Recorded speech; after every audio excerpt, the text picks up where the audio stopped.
Сәлеметсіздер ме, құрметті әріптестер. Бүгін біз Moodle платформасында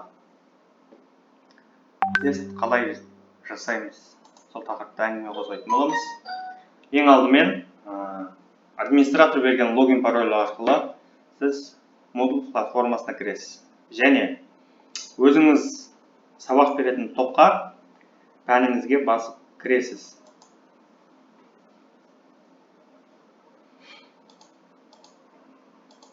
Алғашында сізде осындай экран ашық болады. Мен емтихан деп енгізіп қойғанмын. Қазір осыны қайта басынан бастап енгізетін боламыз. Ол үшін ең алдымен меню действиеге барып, режим редактированияға көшеміз. Режим редактированияға көшкеннен кейін атаулы экран сіздердің алдарыңызда пайда болады.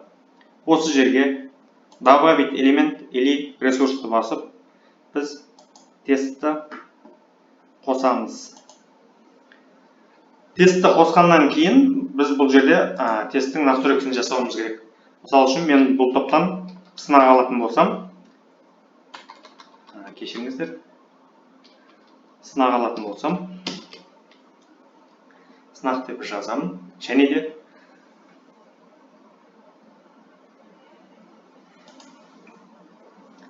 бұл жердегі синхронизация бөліміндегі настройканы дұрыстаймын. Синхронизация бөлімінде негізі бұл тесттің басталу уақыты мен аяқталу уақытын беруіміз қажет. Сол үшін қосу батырмасына галочка қойып, атаулы датасын белгілейміз. Мысалы үшін мен 20 мамыр деп белгілесем, мысалға сағат 10:00-де студент кіріп бастауы керек.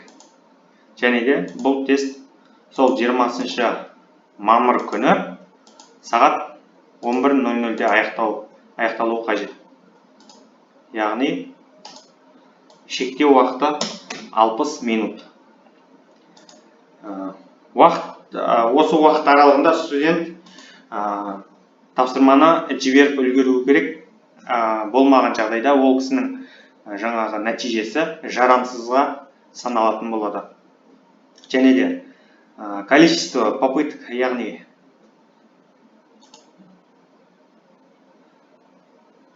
бұны бірге теңестіріп аламыз. Расположениеға тиіспейміз. Свойство вопроса мұнда тиіспейміз. Настройка просмотрдан біз правильный ответтің екеуін алып тастаймыз. Және де внешний видтан 0-ге теңестіріп аламыз. Дополнительные ограничения на попытки.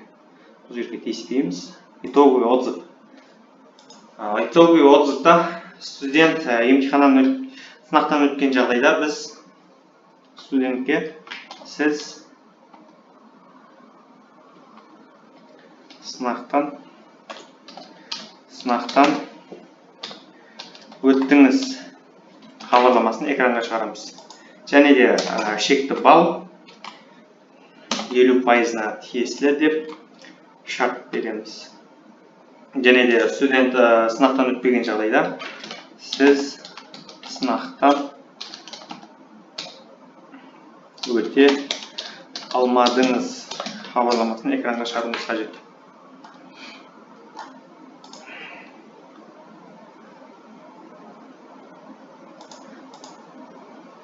Общий настройки модуля тиіспейміз.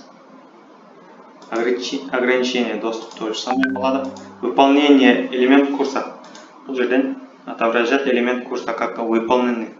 Мы при выполнении условий қоямыз. Және де требуется просмотрдан галочканы алып тастап, требуется оценкаға қоямыз. Міне осылай біз сынағымызды сақтап курсқа қайта ораламыз. Және де курсқа оралған кезде бізде осындай сынақ ендірген элемент сынағымыз экранға шығады, пайда болады. Сонан соң меню действияға барып, завершить редактированияны басамыз. Сонан соң сынақтың ішіне кіреміз. Сынақтың ішіне кіргенде атаулы экран алдарыңыздан пайда болады. Осы жерде редактировать тест батырмасын басып, сұрақтарымызды ендіретін боламыз. Мысал үшін добавить вопрос, новый вопрос. Множественный выбор. Добавить. Множественный выбор дегенде бізде мысал үшін көп жауапты деп түсініп қалады көп адамдар. Бірақ бұның ішінде настройкасынан біз тек бір жауапты не болмаса көп жауапты қылып өзіміз бере аламыз. Мысал үшін мына жерде допускается несколько ответ. Бірақ мен варианттарым тек бір жауапты болғаннан кейін только один ответ, яғни тек бір жауап деген бөлімді таңдаймын. Және де название вопроса бұл жерде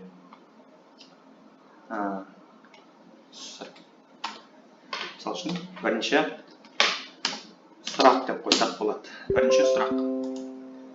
Текст вопроса. Біз бұл жерге тест вопросы.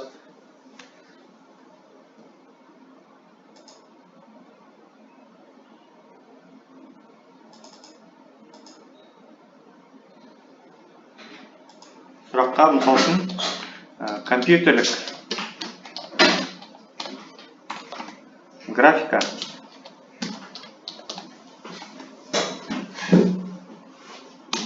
қанша түрі бар? Сауал қойсақ бірінші сұраққа. Тиісінше балл по умолчанию бұл жерде әр сұраққа берілетін балл жазылады. Мысал үшін мен бұл жерде негізі 100%-лық балмен есептеледі балл деген. Мен бұл жерге 25 сұрақ қоямын, сол үшін әр сұраққа 4 балдан беремін. Енді астыңғы бөлімде ответы, яғни жауаптар бөлімде вариант ответа 1 дейді. Бұл жерге бірінші жауапты қоямыз. Мысал үшін 2 делік. Екінші вариантқа 3 дейін. Одан кейін 4, 5. Осылай мен 4 жауапты қалып қойдым.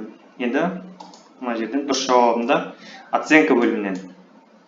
Дұрыс жауап берілген варианттан оценка деген жерде мына жерде пусто деп тұрады. Осы жерге мен 100%-лық белгісін қоямын. Студент осы жауапты таңдаған кезде бұл дұрыс жауап болып саналып, ажақтан 4 ұпай иеленетін болады студент. Комбинирование отзыв бөлімінде студенттің жауабы дұрыс болған жағдайда экранға дұрыс хабарламасы шығатындай жазамыз. Қате болғанда тиісінше қате болған кезде қате хабарламасы шығады. Сосын несколько попытка бөлімінен бізде бұл жерде штраф деген болады. Мысал үшін дұрыс емес жауап берген жағдайда студент штраф алады. Осы штрафты біз 0-ға айналдыруымыз керек. Себебі студенттің бұл жаңағыда дұрыс жасаған жауаптарын қате қылып жіберуі мүмкін. Сол үшін 0%-ке қойып сақтау батырмасын басамыз. Мына біздің бірінші сұрағымыз уже енді. Келесі екінші сұрақты дәл солай новый вопроспен бересіздер. Бұл жерде сұрақтың түрлері өте көп. Ескере кететін жағдай множественный выбор, яғни көп жауапты, тек бір жауапты жасауға болады. Верно, неверно, дұрыс, дұрыс емес. Яғни сіз сауал бересіз. Сауал бергенде текст бересіз. Мына нәрсе дұрыс немесе дұрыс емес деген. Егер студент дұрыс не болмаса дұрыс емес деген жауапты таңдап жауап беретін болады. Сосын мына соответствие. Бұл жерде бірнеше жауаптардың сәйкестендіру бөлімі болып саналады. Короткий ответ мысал үшін студент сұраққа жауапты клавиатурадан теріп отырып жауап беретін болады. Числовой ответте сандық жауаппен. Эссе. Бұл жерде эссені қолданудың қажеті жоқ деп ойлаймын, өйткені ол өте қиын.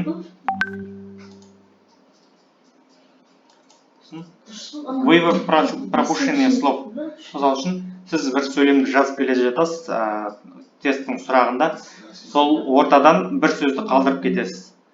Сол жерге студент сәйкесінше, тиісінше сөздерді жаңағы сөз қалып кеткен жерді басып, сол жерден таңдайтын болады. Пока что множественный выбормен только один ответ. Соны басып таңдай берейік. Название вопроса екінші сұрақ.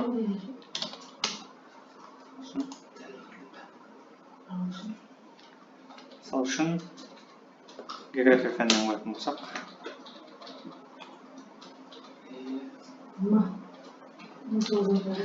Қазақстан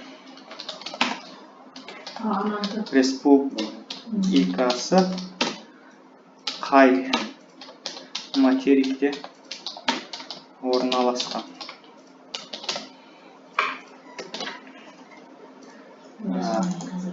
Сұраққа балл беруді ұмытып кетпейміз. Бұл міндетті түрде. Өйткені кейін есептеген кезде сіздердің қате шығуы мүмкін. Бұл жерде тек 1 балл деп тұрады. Сіз соны 4-ге ауыстыруыңыз керек. Мысал үшін, сіз егер 50 сұрақ қоятын болсаңыз, бұл жерге 2 қоясыз. Ал егер 25 сұрақ қоятын болсаңыз, 4 балл. 20 сұрақ болса, 5 балл дегендей. Енді жауаптарға келеміз. Жауаптарға мысал үшін Еуразия материгі, онан соң Оңтүстік Америка,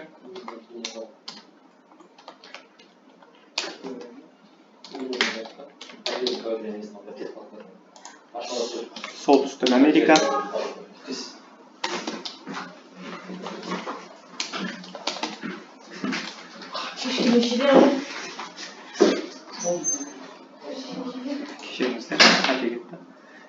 Солтүстік Америка, және де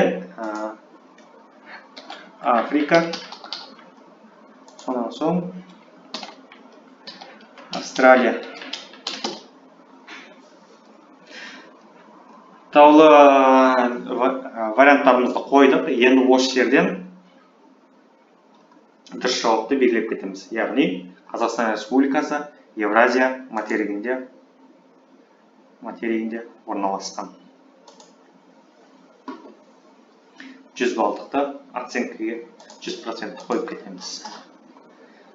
Несколько попыттан обязательно 0%-ке теңестіріп аламыз. Жаңағыдай штрафқа түсіп қалмауы қажет. Егер студент дұрыс жауап таңдаған жағдайда, дұрыс жауабы, дұрыс емес жауап таңдағанда қате хабарламасы экранға шығаратындай қылып жазып кетеміз. Және де сохранить батырмасын басамыз. Сонан соң новый вопрос. Множественный выбор. Добавить.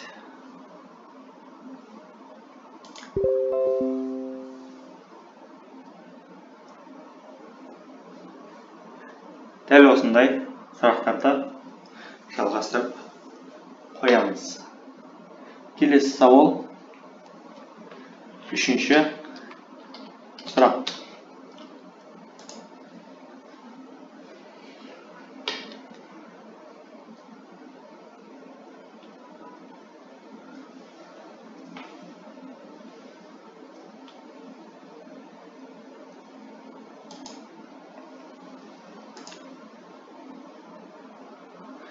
Үшінші сұраққа Қазақстан тарихынан қойсақ болады.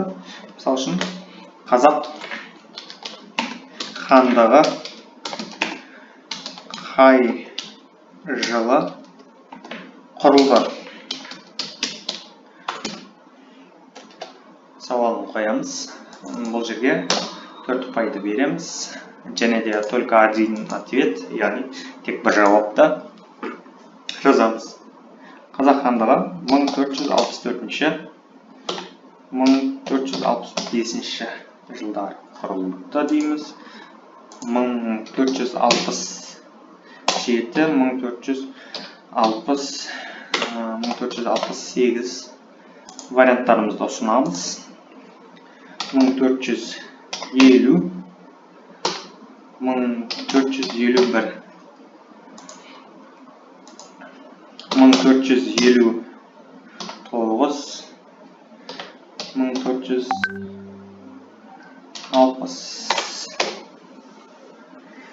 Осылай 4 жауапты қылсаңыздар да болады, 5 жауапты қылсаңыздар да болады. Ондай ешқандай разница болмайды. Болмаған жағдайда 1991 деп қойсақ та болады. Мысалы үшін мына жерге шатастыру үшін. Комбинирование отзывқа, яғни студент жауабы дұрыс болған жағдайда дұрыс хабарламасы, дұрыс болмаған жағдайда сәйкесінше қате жауап хабарламасы экранға шығатындай қылып қоямыз. Және де 0% қылуды ұмытпаймыз штрафты. Дұрыс жауапты міндетті түрде таңдап кетіңіздер. Мысалы үшін 100%-қты оценкіден таңдап қойып кетіңіздер. Сохранить батырмасын басыңыздар. Сауалдарыңыз сақталады. Және сұрақ қоямыз. Осылай множественный өрт таңдаймыз.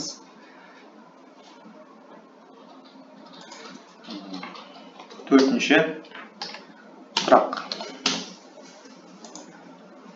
Текст вопроса. Сұрақтың текстін жазамыз. Мысалы үшін қандай сұрақ қойсақ болады?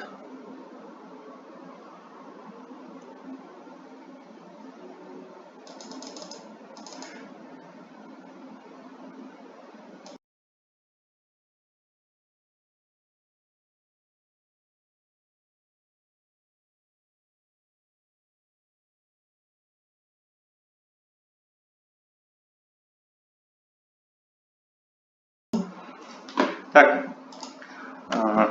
текст вопроса.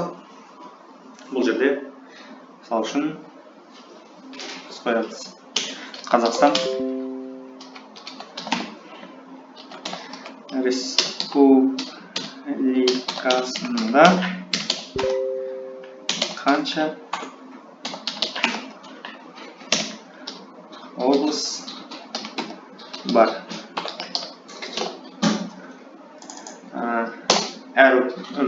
Әр сұраққа балл беруді ұмытып кетпейміз. Енді 12 облыс дейміз, мына жерге 13 облыс дейміз, 14 дейміз, 15 дейміз, 16 дейміз. Және дұрыс жауапқа 100%-дық белгіні қалдырып кетеміз. Комбинирование отзывқа қате дұрыс болған жағдайда студенттің дұрыс жауапты таңдаған кезіндегі хабарлама шығатын дүние. Дұрыс жауабы қате болған жағдайда сәйкесінше қате хабарламасы экранға шығатындай қылып жасаймыз. Және де штрафты 0%-ке қоямыз. Дәл осылай сақтаймыз. Осылай сұрақтарыңызды сақтап, дальше кете бересіздер. Добавитпен назар қойып тыңдағандарыңызға рахмет. Сау болыңыздар. Сұрақтар болса, егер жазыңыздар. Аты-жөнім Ермек Пернебек.